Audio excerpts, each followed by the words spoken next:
This is an open letter to President Yoweri Museveni,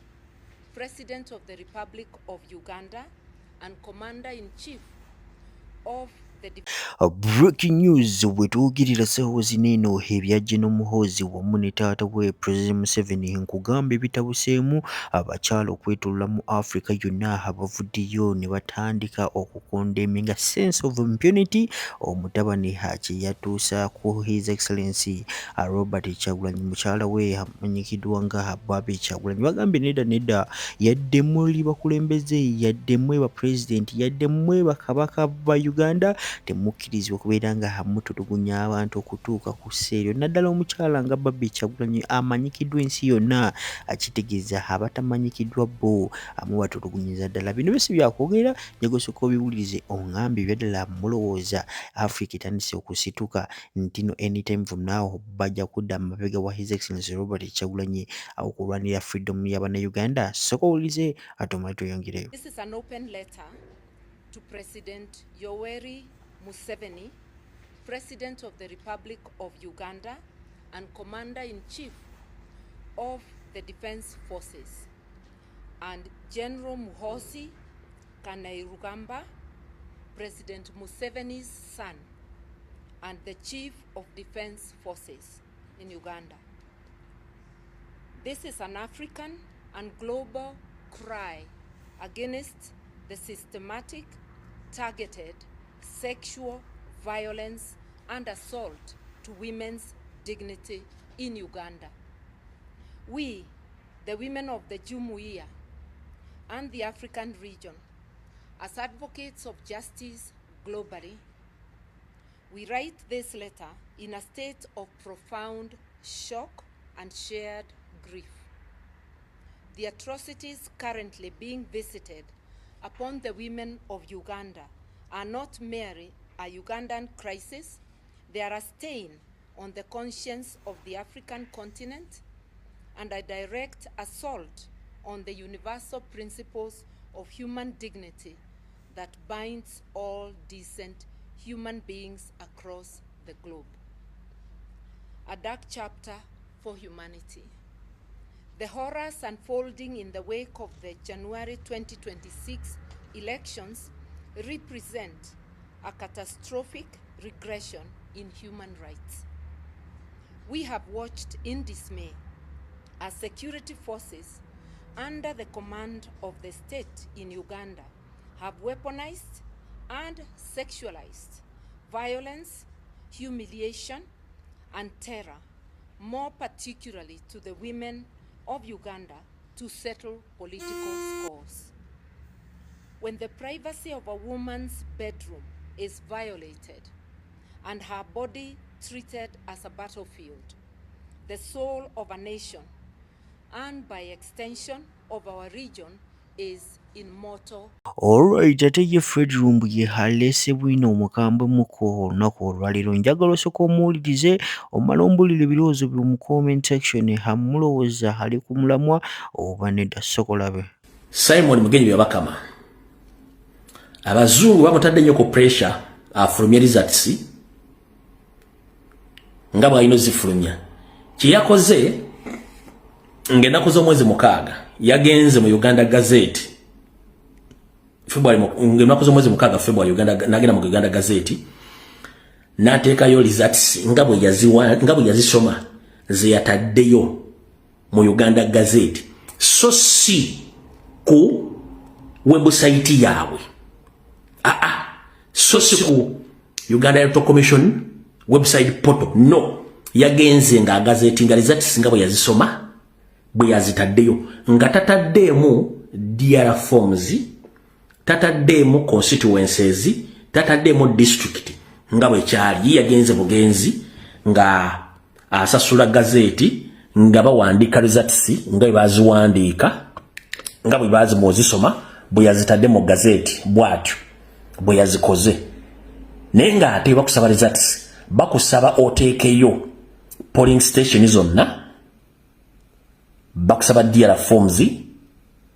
tally sheets constituency ne district omwami ono teyataddeyo bintu byonna yawandiise buwandiisiriza tisi nga bwe baazi muzisoma n'aziteekayo bulungi nnyo n'asasula olupapula lwa gavumenti oluwandiika ebiwandiiko ebiri official olwa gazeeti ye n'ateekayo mbamaze gazeeti nga za tisi za Museveni naye nga bamugambye ateekeyo DLR forms ateekeyo tally sheets ateekeyo constituency ateekeyo district Museveni gye yawangula tazirina wabula yakoze bukozi bintu binateeka nagenda na gazeeti nga nti agazeeti nze mukama Museveni which is okay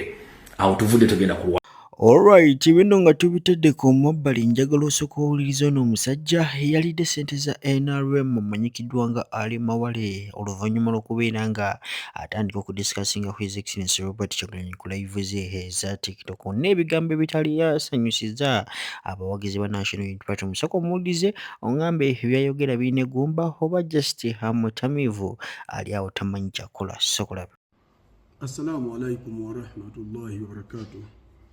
Baganda bange ngenda basaba temuddamu kumpeereza vidiyo za kifubuka kino. Saba mujjukize nti sandi mwanukudde naye nze nyanukula boosi we kubanga manyi ani amutuma. Mu ngeri n'ey'okutuma yanukula ono vuma ono tufiiriddwa abantu bangi ab'ensa mu kibiina babaka mangi baggwamu amaanyi n'abantu ab'enkizo olwa kivubuka gwe ne mukamaawo. Naye ngenda bajjukizaayo ekintu kimu nti kumu mwenna teri yayinza kuŋŋamba kigambo ku struggle oba ku NUP. Nkikuddemu nti wallahi summa tallahi gwe ne mukamaawo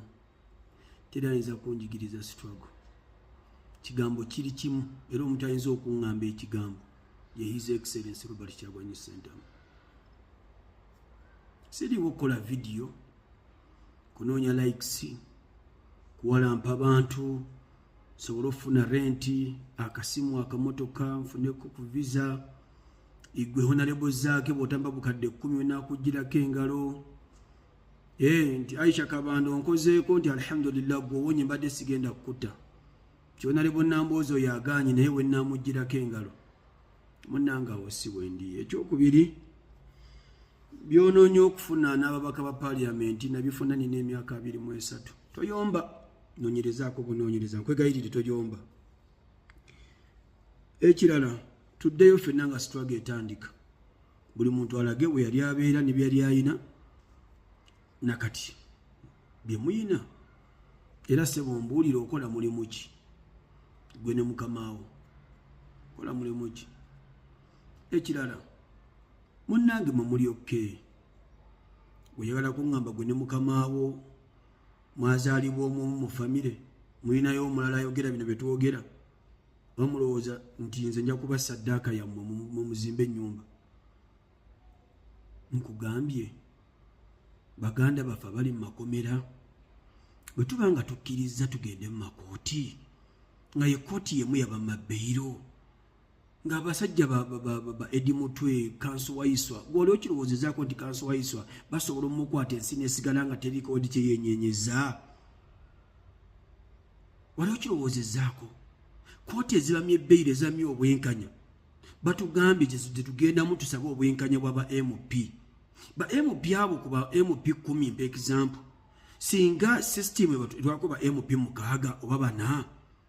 nyebaddiza obuwanguzi bwabwe mugenda konvinsinga muti abantu enkya tiba Edi Mutwe ba Bobby Yanga ba Bobby Giant tebali mu kkomera bwa bituufu era beero bazibama lwa misango gyabwe. Bakedde ku makya bawadde ku ba MP abawaabye emusango basatu ne ba elections oba 10 oba 3 oba 2 etukeera ku makya nga babaddiza obuwanguzi bwabwe. Onogamba oti abantu nti bakayija basawuna madada tebali mu kkomera lwa bituufu mubeere muno ekisa bina muna mubyogera because muli muzigo bwammwe solo kwetunuzaamu essimu n'okola video n'owalambayo omuntu n'akuwa ssente n'owalamba babanyanzi n'akuwayo kasente n'owalamba gundi n'akuwayo kasente ekisooka ekikoledde ne toyonoona. Ekyokubiri gwe lwaki oyina ennogu ti buli ayeta ensonga nga togiriimu teba ntuufu. Ekirala ogambye ogenda kukola live oba olaba ngikoze wano kumeeyo wali ekisembayo ebbanga yanamala Muhammad Yesereko nga takkakanyiza muntu yenna nga tuwa nsonga tutuyambe tuti abasibe sigenda kulekera okumuhostinga sigenda kulekera mukola ki muhostinga nti ogambye kigenda kwabikira ku internet pozi ka TikTok ogwa gizimba nti gokkiriza omuntu okubeerako mulumirirwa abantu mumugenda kuddira his excellence Robert Kyagulanyi Ssentamu uli muganda wange mukwano gwange gwe ntegwe toyina bulumi toyina yona nabyo molizo na kusharinga naye toyina kyoyinza kubeerawo nenga mutudde ne mwogera mwanga ababiri tosobola na chifu n'ekyo nze mbiyina numwa mugenda mutuddiza nga mumaze muyiwamu amazzi muti mumutuddize nga teri yamubanja mwana we it's okay mumutuddize nga teri yamubanja nenze sigenda kutuula wano baganda baffe mugenda mu makooti mweri muveyo musibe empale mulayire ku bwaloopo mukole bitya ng'abaana balala basibe bwe mani nawe ekkubo eryo lyesobola okukola okutaasa baganda baffe abali mu kkomera wallahi ngenda dikozesa gwani yagamba nti mu lutalo bwe munegoshiatinga okuta abasibe nti muba mukkiriza olabanga emundu eba eseka ng'eseka ng'oli akutte bajjenobe 10 nga gwe okutte abasirikale be 2 osobola omuddiza abasibe be gwe nenaakuwa bajjenobe emundu neddamu neeseka kitegeeza nti oli wiiki kozesa obwongo obusaale manyi nti wasoma manyi okudiringa n'omuntu ali irito ti kintu kikaluba nnyo naye leero njagala okozese ku magezi amazaale ate ogambye boosi wo nti wallahi summatallahi ngenda gezaako ekisoboka Allah waanansobozesa okukoma wenja okukoma insha Allah. Assalamu alaikum warahmatullah.